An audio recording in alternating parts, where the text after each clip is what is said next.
El pueblo que entiende y se deleita y descansa en el Evangelio de la gracia de Dios es un pueblo que vivirá para la gloria de Dios con gracia y paz en medio de un mundo hostil.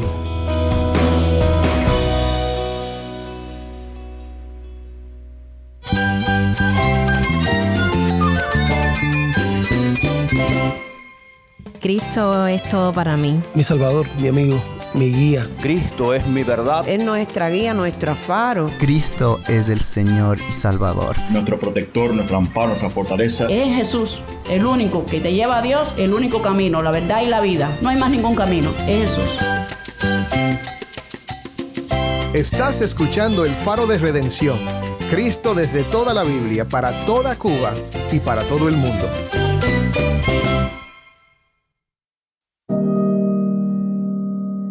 Hola, soy el pastor Dani Rojas, el director y locutor del Faro de Redención. Gracias por acompañarme hoy. Hoy comenzamos la primera serie de enseñanzas bíblicas del año. Un nuevo estudio de la epístola de Pablo a los Efesios titulado Efesios, las riquezas de su gracia. Es importante recordar que Dios nos provee en Cristo una fuente inagotable de bendiciones. Estas bendiciones no son nuestras porque las merezcamos, sino porque Dios quiso glorificarse al mostrar su bondad a quienes no la merecían. Las riquezas de su gracia nos pertenecen. Son tuyas, son mías a través de la fe en Cristo y nos suplen todo lo que necesitamos para vivir en este mundo para la alabanza de su gloria. Tu vida, por medio de la gracia, será para la gloria de Dios, mi hermano. Ahora, ¿cómo podemos vivir como cristianos cuando enfrentamos oposición? ¿Cómo podemos resistir el agotamiento que produce la constante presión de una cultura que rechaza nuestra fe? En este episodio vamos a comenzar un recorrido por la epístola a los Efesios, una carta escrita por el apóstol Pablo a creyentes que, como tú y yo, vivían rodeados de desafíos y oposición. Vamos a ver el contexto en el que fue escrita, los desafíos que enfrentaban los cristianos en Éfeso y cómo su realidad no es tan diferente a la nuestra. Descubriremos cómo Pablo los anima a recordar quiénes son en Cristo y a vivir con confianza en su identidad y llamado. Si alguna vez te has sentido fuera de lugar o malinterpretado por tu fe, este mensaje es para ti. Dios nos ha dado gracia y paz en Cristo y hoy comenzamos a explorar cómo estas verdades pueden transformar nuestra manera de enfrentar la vida. Acompáñame en este viaje a través de Efesios. Si tienes una Biblia, busca Efesios capítulo 1 y quédate conmigo para ver a Cristo en su palabra.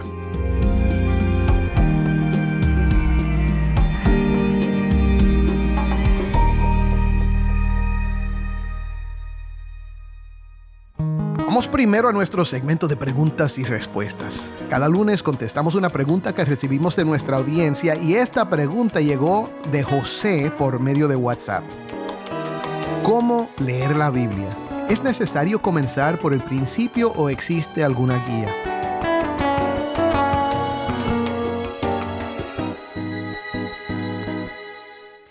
Excelente pregunta, José, y una muy apropiada para este mes de enero, cuando muchos se han propuesto leer la Biblia entera en un año. Si ya has leído la Biblia y conoces bien el Evangelio, bueno, te animo a que comiences en Génesis y continúes hasta el final.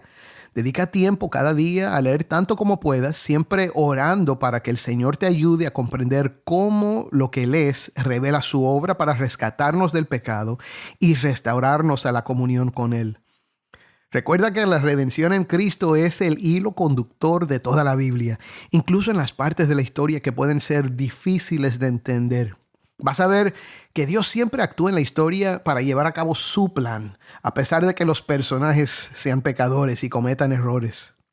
Ahora, si eres un nuevo creyente o nunca has leído la Biblia, te aconsejo no comenzar desde el principio, ya que eso puede resultar confuso si no conoces bien la historia de la redención. En su lugar, te recomendaría comenzar con el Nuevo Testamento y en particular te sugiero que comiences con el Evangelio de Juan. Observa cuánto Juan enfatiza el tema de la fe. Este evangelio ofrece una excelente introducción a la vida de Jesús y está escrito, como dice Juan 20:31, para que ustedes crean que Jesús es el Cristo, el Hijo de Dios, y para que al creer tengan vida en su nombre.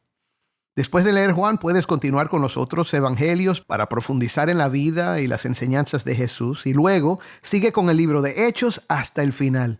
Una vez que hayas completado el Nuevo Testamento, podrás proceder al Antiguo. Y recuerda que todas estas historias, poesías y profecías apuntan hacia una culminación, la llegada de Cristo y su obra redentora. Ahora, hay muchos planes que se pueden utilizar para leer la Biblia.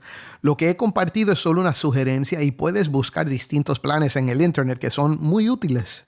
Ahora déjame darte 3 recomendaciones en conclusión. Número 1, lo importante es comenzar hoy. Haz tu plan y comienza. Número 2, separa un tiempo específico cada día para leer y tratar de ser fiel a esto. Número 3, lee para aprender y no solo por decir que leíste la Biblia. Ora y pídele a Dios sabiduría, comprensión y permite que la palabra de Dios hable a tu corazón. Espero que esta respuesta te ayude y que disfrutes tu tiempo con Dios en la lectura de su palabra. El lunes que viene contestaremos otra pregunta. Si tienes algo que quieres saber acerca de la Biblia, la teología o la vida cristiana, puedes enviar tu pregunta por Instagram, Facebook o nuestros canales de Telegram y WhatsApp. Y también por WhatsApp al número 1-909-237-8762. 1-909-237-8762. Y graba esa pregunta para que podamos oír la pregunta en tu voz.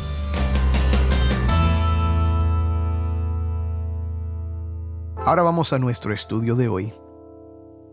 ¿Alguna vez te has sentido fuera de lugar o mal interpretado debido a tu fe?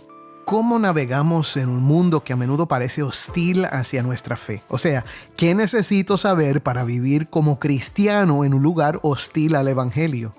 Es una pregunta pertinente, ¿verdad? Porque la hostilidad siempre nos rodea. Según un estudio que se hizo en el 2023, alrededor de 365 millones de cristianos están sujetos a altos niveles de persecución y discriminación. 1 de cada 7 cristianos es perseguido en todo el mundo, incluyendo 1 de cada 5 en África y 1 de cada 7 en Asia. Incluso en lugares donde no hay persecución abierta, la discriminación y el abuso de creyentes es común. En los Estados Unidos, por ejemplo, un entrenador de fútbol americano fue despedido por arrodillarse para orar en silencio en público. También Jack Phillips, dueño de una panadería, ha sido acosado durante más de una década, bombardeado con solicitudes para hacer los pasteles más profanos y vulgares y llevado de un lado a otro en los tribunales, simplemente por intentar dirigir su negocio como un cristiano. Y es casi imposible encontrar un personaje en una película que sea cristiano que lo pinten como una persona buena y normal y no como un idiota o un hipócrita. De hecho, a veces son los villanos. Y yo recuerdo cuando yo era un adolescente que algunos estudiantes en la secundaria se burlaban de mí porque era cristiano. Se burlaban de la música que escuchaba y tocaba o de los libros que leía y a veces decían cosas feas e inmorales cerca de mí simplemente para ver cómo yo reaccionaba. Quizás tú has experimentado algo semejante. Por la mayor parte de la historia del cristianismo, los creyentes hemos sido la minoría y por lo general siempre hemos vivido en un mundo que se opone a nuestra fe. A veces ha habido persecución y otras veces no, pero la hostilidad siempre está presente. Puede verse en cómo la cultura habla de los cristianos con burlas o críticas injustas o exageradas. Puede ser un rechazo de parte de tus vecinos o tus compañeros de trabajo. Y de hecho, la hostilidad a veces estará presente en tu misma familia. Hoy iniciamos esta serie sobre Efesios y te pregunto, ¿qué desafíos crees que enfrentaron esos primeros cristianos en una ciudad como Éfeso? En muchos sentidos, eran los mismos desafíos que nosotros. En el primer siglo después de Cristo, en la ciudad de Éfeso y en otras localidades de Asia Menor, los creyentes enfrentaban una cultura que era abiertamente hostil hacia ellos. Una presión como esta puede contaminar incluso a los más firmes, llevándolos a adoptar actitudes defensivas y a experimentar hostilidad en sus propios corazones. Además, las enemistades que a veces surgen entre creyentes o en nuestras propias familias pueden agravar aún más la situación. Y eso convierte el problema de la hostilidad en una carga emocional que nos deja agotados. Tú entiendes el agotamiento, ¿verdad? El apóstol Pablo sabía que este agotamiento ante la hostilidad sería parte de la experiencia universal de los creyentes. Y alrededor del año 62 después de Cristo, se sentó a escribirles una carta que sirvió para fortalecer la fe de ellos y darles valor para enfrentar la vida ante la hostilidad del mundo. Es una carta breve, con solo 6 capítulos, pero contiene un resumen poderoso de la fe que cambia el mundo. Vemos en Efesios la gran obra redentora de Cristo, la gracia de Dios hacia nosotros y la paz que ésta produce. Y nos llama a vivir unidos a Cristo y los unos a los otros con una confianza y seguridad tremenda, lo que resulta en una vida que honra a Dios. Hoy vamos a comenzar a conocer un poco el contexto histórico del libro de Efesios. Y vamos a ver que aunque Pablo escribió esta carta hace casi 2000 años, ese contexto es muy parecido al nuestro. Tenemos mucho en común con esa audiencia original. Al igual que ellos, tú y yo necesitamos conocer mejor a Cristo y ser fortalecidos para vivir en un mundo hostil a nuestra fe. También vamos a ver los temas principales de la carta y algo de su estructura. Ahora, mi hermano, si nunca has leído Efesios en su totalidad, yo te recomiendo que lo hagas. Puedes leerlo en solo unos 20 minutos y para que aproveches bien las 4 semanas de este estudio, te sugiero que la leas por completo cada semana. El Espíritu Santo tiene mucho que decirnos a través de Pablo y su mensaje es valioso y necesario. Al repasar su contenido cada semana, yo sé que Dios va a hablar a tu corazón de una manera muy especial para fortalecer tu fe y ayudarte a vivir, como dice Pablo, de una manera digna de la vocación con la que Dios te ha llamado. Bueno, comencemos a conocer esta epístola de Pablo a los Efesios. Escuche conmigo Efesios 1 del 1 al 2, que son el saludo de Pablo a sus lectores, en la voz de Taimí, que nos acompaña desde Bauta, Cuba.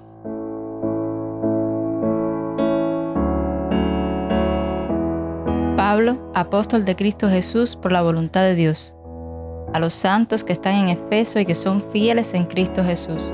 Gracia y paz a ustedes de parte de Dios, nuestro Padre y del Señor Jesucristo. Gracias, Taimí. Otra vez, esto fue Efesios 1, del 1 al 2. Lo normal hoy es comenzar las cartas con un saludo al destinatario y firmar la correspondencia al final de la carta. Comenzamos con querido fulano o estimado mengano y terminamos con una despedida apropiada como sinceramente o atentamente y nuestro nombre. Sin embargo, las cartas en el tiempo del Nuevo Testamento siempre comenzaban con un saludo que identificaba tanto al autor como a los destinatarios. Pablo se presenta como el autor de la carta en su saludo y entonces añade algunos detalles importantes. Dice Pablo, apóstol de Cristo Jesús por la voluntad de Dios. Al identificarse como apóstol, Pablo establece que tiene autoridad para escribir sobre los temas que se abordarán, que incluyen enseñanzas doctrinales y teológicas, así como instrucciones para la vida cristiana. Y es fundamental que estas enseñanzas provengan de alguien con la debida autoridad, o sea, autoridad apostólica. ¿Y qué es un apóstol? Un apóstol es un representante oficial enviado en nombre de otra persona. Y Pablo deja claro que es representante de Cristo Jesús. Y observa que la frase de Cristo Jesús puede significar que pertenece a Cristo o que es enviado por Cristo o que es definido por Cristo. Entonces, ¿a cuál de estos significados se refiere Pablo? Me encanta lo que dice un comentarista, Constantine Campbell, al respecto. Probablemente no sea prudente decidirse con confianza por una sola opción. De hecho, podemos entender mejor a Pablo si aceptamos las 3 posibilidades como parte de su sentido del apostolado. Él pertenece a Cristo, es enviado por Cristo y es definido por Cristo. Tremendo. Y escucha, Pablo no se elige a sí mismo para este papel. Es interesante notar, mi hermano, que Pablo no dice, siento que soy apóstol o tengo los dones, la educación o el conocimiento suficiente para asumir este cargo. En realidad, no son autoridades humanas las que lo designan como apóstol. Pablo afirma que es apóstol de Cristo Jesús, escucha, por la voluntad de Dios. El peso de su autoridad viene de la acción soberana de Dios en elegir a Pablo para este puesto. Y por si no lo sabes, Pablo antes se llamaba Saulo y había sido un fariseo y erudito bíblico que también fue un feroz perseguidor de los primeros creyentes en Cristo. Estuvo presente cuando apedrearon y mataron al primer mártir, Esteban, dando su aprobación, y creía con gran fervor, mi hermano, que los cristianos eran herejes y enemigos de Dios. Sin embargo, su vida cambió radicalmente el día en que Dios interrumpió su viaje a Damasco, a donde se dirigía a arrestar a los seguidores de El Camino, como se llamaban los creyentes en ese tiempo, con el objetivo de llevarlos atados a Jerusalén. Puedes leer sobre estos eventos en el libro de Hechos, capítulo 9 del 1 al 9, 22 del 6 al 11 y 26 del 9 al 20. Pablo llegó a creer gracias a la intervención divina.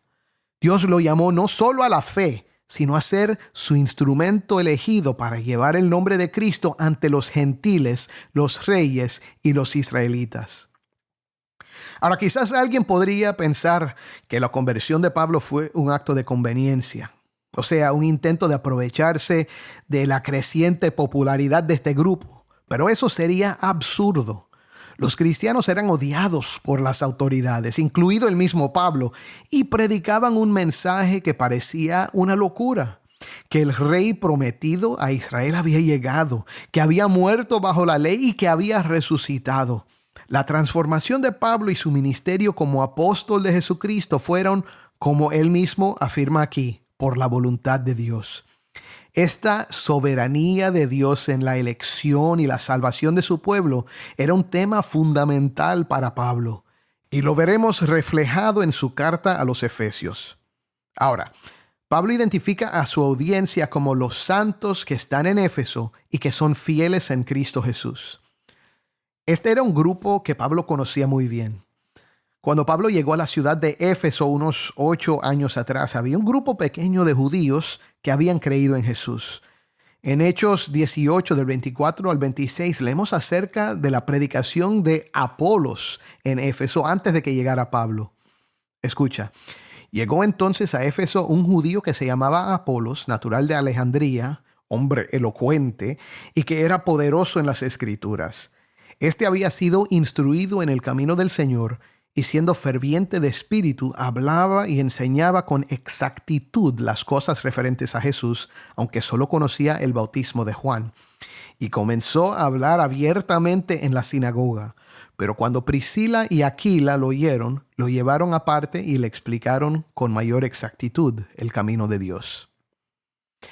Ahora, en Hechos 19, Pablo llega a Éfeso y comienza su ministerio allí con 12 hombres que él mismo bautizó e instruyó, pero estos habían sido estudiantes de Apolos.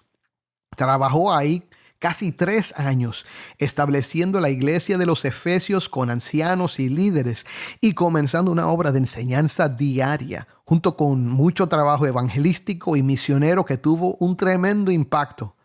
Hechos 19:10 dice: esto continuó por 2 años, de manera que todos los que vivían en Asia oyeron la palabra del Señor, tanto judíos como griegos. Pablo enseñó, instruyó y estableció la iglesia en Éfeso hasta que se fue para continuar su obra misionera en otras partes. En Hechos 20, Pablo se despide de los ancianos de Éfeso durante su viaje de regreso a Jerusalén. Al llegar a Mileto, envió a llamar a los ancianos de la iglesia de Éfeso para reunirse con él. Y al despedirse, Pablo recuerda su tiempo entre ellos, destacando su ministerio, su dedicación y transparencia al enseñarles acerca del evangelio y la gracia de Dios. También les advierte sobre los peligros que enfrentarán, incluyendo la llegada de falsos maestros que distorsionarían la verdad y tratarían de desviar a los creyentes. Les exhorta a cuidar de la iglesia, que es el rebaño de Dios, y a ser vigilantes en su liderazgo. Y también comparte su propio ejemplo de servicio y compromiso con el Evangelio, enfatizando que está dispuesto a enfrentar sufrimientos y peligros por causa de Cristo. Al final de su discurso, Pablo expresa su amor y preocupación por ellos, sabiendo que no volverá a verlos. Los ancianos se conmueven y lloran juntos.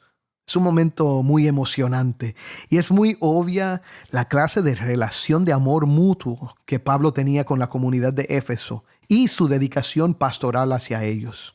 Ahora, es muy probable que pasaron entre 3 y 5 años entre esta despedida y la carta de Pablo. En un mundo donde no hay teléfonos ni correo electrónico, la comunicación de información no es muy fácil, pero la gente escribía cartas. Y Pablo no había estado presente para ver el crecimiento actual de la iglesia en Éfeso, pero en Efesios 1:15 dice que había oído de la fe en el Señor Jesús que hay entre ustedes y de su amor por todos los santos. Seguro que había recibido una carta. Entonces, Pablo sabía que los efesios andaban bastante bien.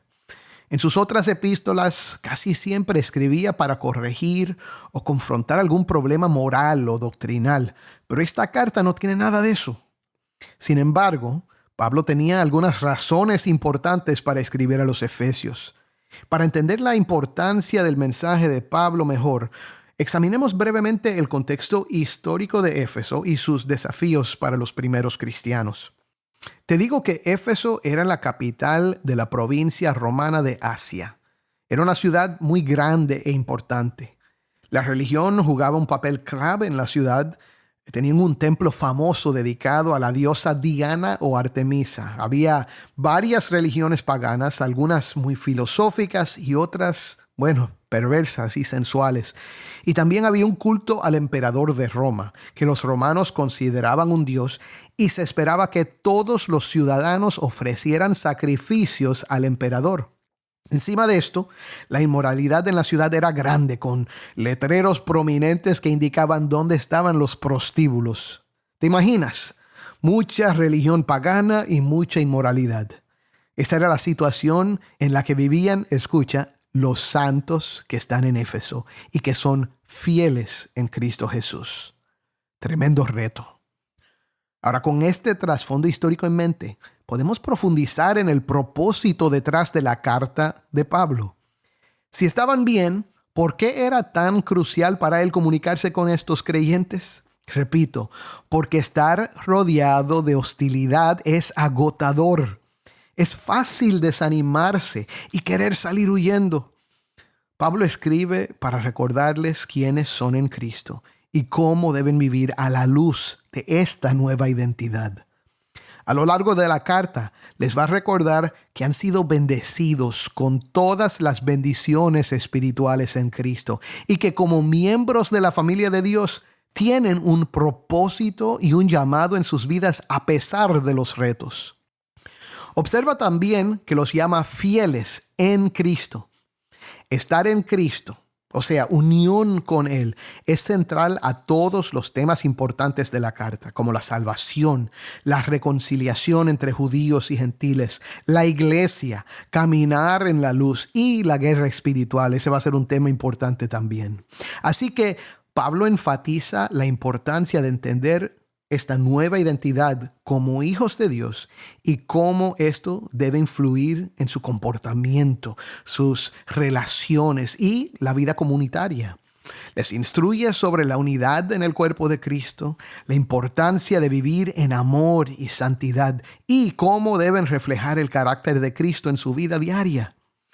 También les habla de la realidad de la guerra que enfrentan, pero les recuerda que no es contra otras personas, sino una guerra espiritual, y les muestra cómo estar preparados para el combate. Pablo quiere fortalecer su fe, animarlos a vivir conforme a su nueva realidad y recordarles que es su identidad en Cristo lo que les da esperanza y propósito. Ahora, para concluir, volvamos a la pregunta que hice al principio. Si los efesios vivían en un mundo tan hostil al Evangelio y a ellos, ¿qué ¿Qué necesitaban saber para vivir como cristianos? La respuesta está en la última parte del saludo de Pablo. Gracia y paz a ustedes de parte de Dios, nuestro Padre, y del Señor Jesucristo. Mi hermano, ¿qué necesitaban? Lo mismo que tú y yo. Necesitaban gracia y necesitaban paz. Martín Lutero dijo algo tremendo. Dice, estos dos términos, gracia y paz, constituyen al cristianismo. Escúchame, ¿qué es gracia? Gracia se refiere a todo lo que el Padre ha hecho para reconciliarnos y restaurarnos a Él por medio de su Hijo.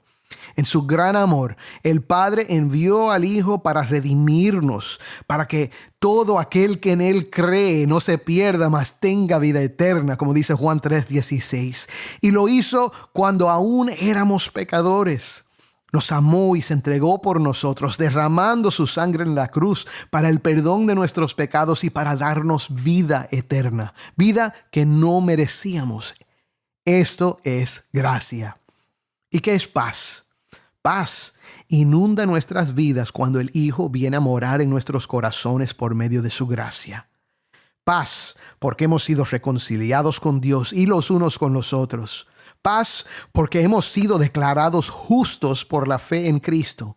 Paz porque su gracia obra en nuestros corazones para creer sus promesas y obedecer sus mandamientos con gratitud y amor. Paz porque hemos sido sellados con el Espíritu Santo de la promesa. Paz, mi hermano, gracia y paz. Gracia que nos rescata y nos restaura, y paz que nos consuela y nos fortalece. Gracia y paz a ustedes. La gracia de Dios trae paz a toda la hostilidad en nuestras vidas. De esto trata la carta. Y su propósito es mostrarles que el pueblo que entiende y se deleita y descansa en el evangelio de la gracia de Dios es un pueblo que vivirá para la gloria de Dios con gracia y paz en medio de un mundo hostil. Créelo. Amén.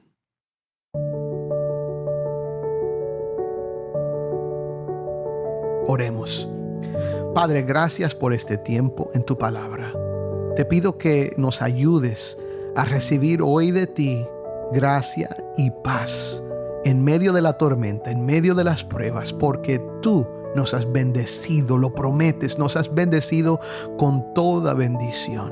Y Padre, yo te pido que si hay alguien que no ha puesto su fe en Jesucristo todavía, que hoy se arrepienta de sus pecados y venga a creer el evangelio, que Cristo murió por sus pecados para perdonarlo y traerlo a una relación contigo que produce vida y paz. En el nombre de Cristo. Amén.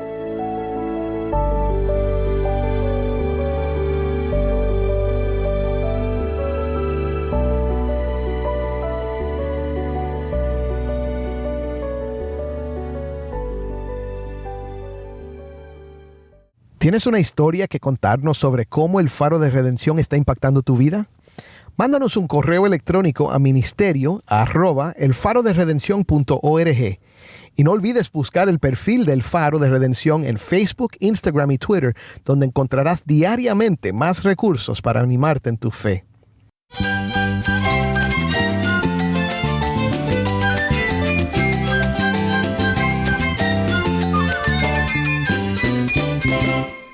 Soy el pastor Dani Rojas. Te invito a que me acompañes mañana en esta serie, Efesios, las riquezas de su gracia. El Faro de Redención, Cristo desde toda la Biblia para toda Cuba y para todo el mundo.